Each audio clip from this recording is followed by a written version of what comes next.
What is the truth about the abortion debate? The Dutch public news broadcast gave a terrible answer to this question.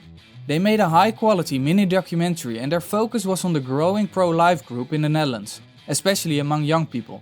The question was raised: waarom is dat anti-abortus geluid juist nu zo aanwezig? In this video I will show you that the way they answer this question reveals a lot about our post-truth culture and the irrationality of the pro-choice side.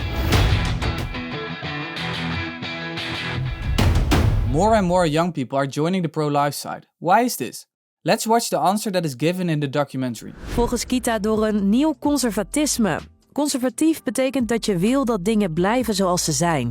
Jongeren die vinden het moeilijk om een huis te vinden. Ze blijven steeds langer bij hun ouders. En dat stukje onzekerheid zorgt ervoor dat mensen eigenlijk wat minder ontwikkeling en wat minder snelle veranderingen willen.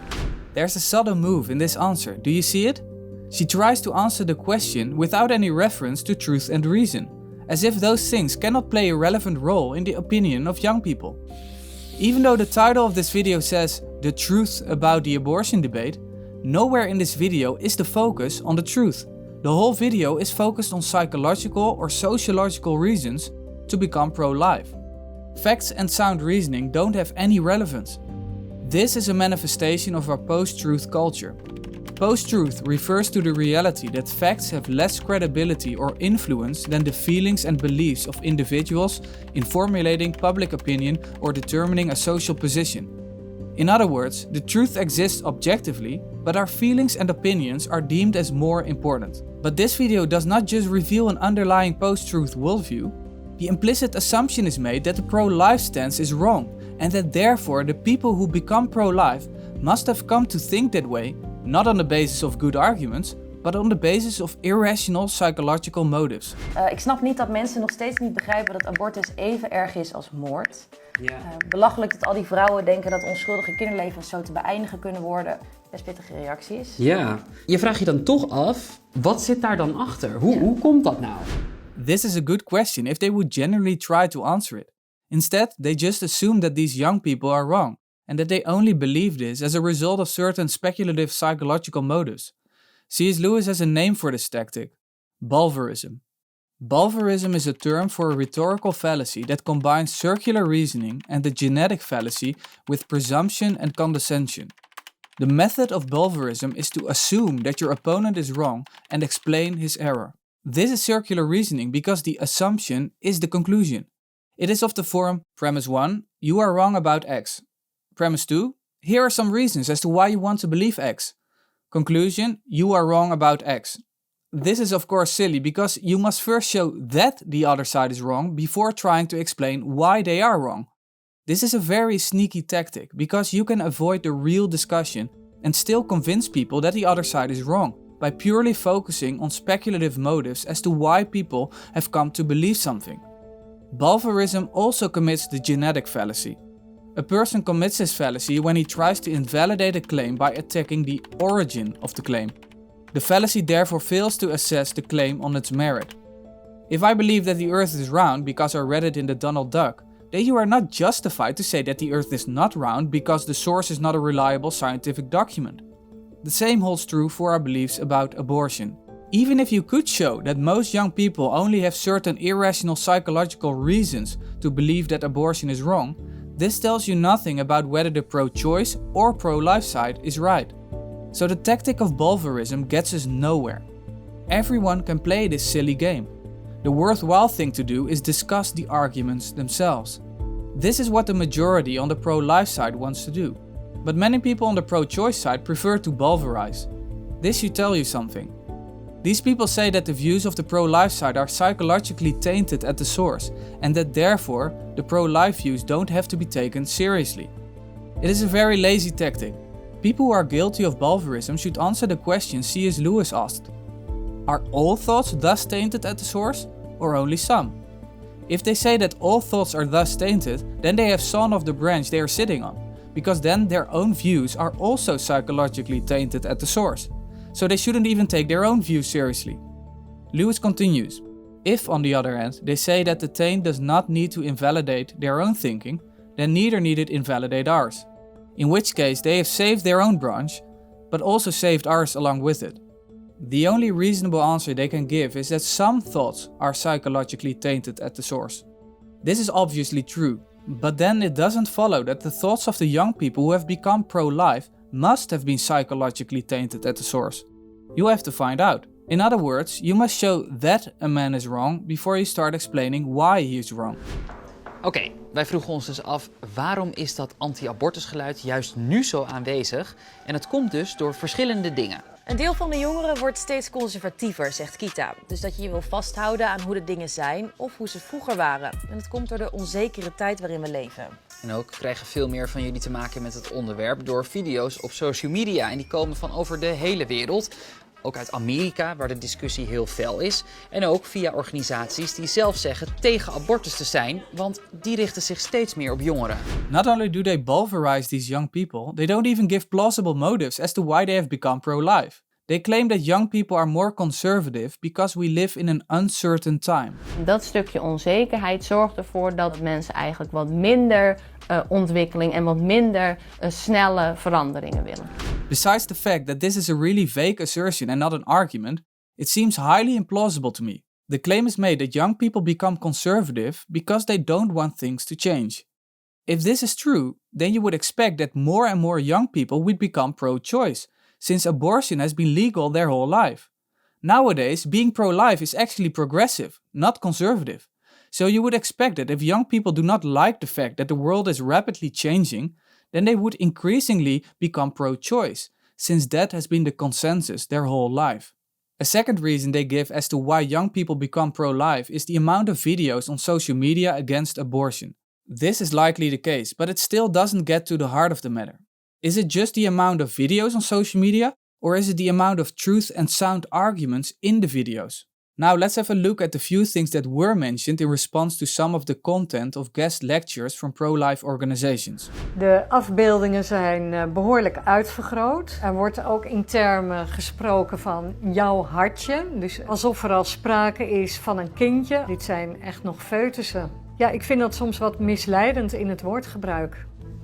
Ja, deze informatie kan toch ook een bepaalde richting uitsturen. Dat ook aan het eind van de les het beeld blijft bestaan dat het toch eigenlijk niet acceptabel is om te kiezen voor een abortus. Besides the fact that the word fetus means unborn child, she offers no reason for her unscientific position that fetuses are not children. Merriam-Webster explicitly defines child as unborn and recently born persons. But even if another definition can be given, this is not about the correct definition of the word child or fetus. It is clear what pro-lifers mean when they call the fetus a child. They mean that a fetus is a unique living human person and therefore it is not essentially different from a born person. Ja, ik vind dat soms wat misleidend in het woordgebruik.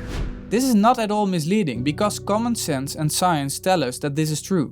From the moment of conception, there exists a unique human being which will, if you just leave it to grow inside the uterus, grow into an adult member of its species. Because at conception, the DNA, the inherent characteristics of an individual human being, is established and will remain in force for the entire life of this individual. So whether you are an embryo, a fetus, a baby, a toddler, an adolescent or an adult, in all of these stages you are a complete human being. Your worth as an individual doesn't depend on the stage you are in, but on what you essentially are. I find it amazing that she dares to accuse these pro-lifers as misleading in word usage. There's nothing misleading about stating the facts as plainly and clearly as you can. She should reflect a little bit and see that pro-choicers are actually the ones who are misleading in their word usage. Wat is abortus eigenlijk? Abortus is het opzettelijk afbreken van een zwangerschap met bijvoorbeeld een pil of een zuigbehandeling. This is not what abortion is. An abortion isn't simply ending a pregnancy, it is ending a human life. The child is not just removed as if it is only being relocated, it is killed. If we want to have clarity about this issue, then we need to define our terms as accurately and simple as possible. This is what the pro-life lecturers do by calling the child in the womb a child. Calling it a clump of cells, as some pro-choicers do, is also misleading, because this gives the impression that the fetus is not a valuable human person. It is also unreasonable, because technically speaking, we are all clumps of cells. Zoals abortion is murder. Ik snap niet dat mensen nog steeds niet begrijpen dat abortus even erg is als moord. Belachelijk dat al die vrouwen denken dat onschuldige kinderlevens zo te beëindigen kunnen worden. Best pittige reacties. Shocking comments, but these young people are right. Abortion is a form of homicide. We may not like that fact, we may prefer to believe that abortion isn't that bad, but we need to realize that facts don't care about your feelings. If you agree with the science that the fetus is a human being and you also believe that all humans are endowed with certain unalienable rights, such as the right to life, then you cannot justify abortion. Although many pro-choice advocates agree the unborn are human, they deny that they are valuable human beings. They often use personhood language to express this view. They say the unborn might be human, but they are not persons.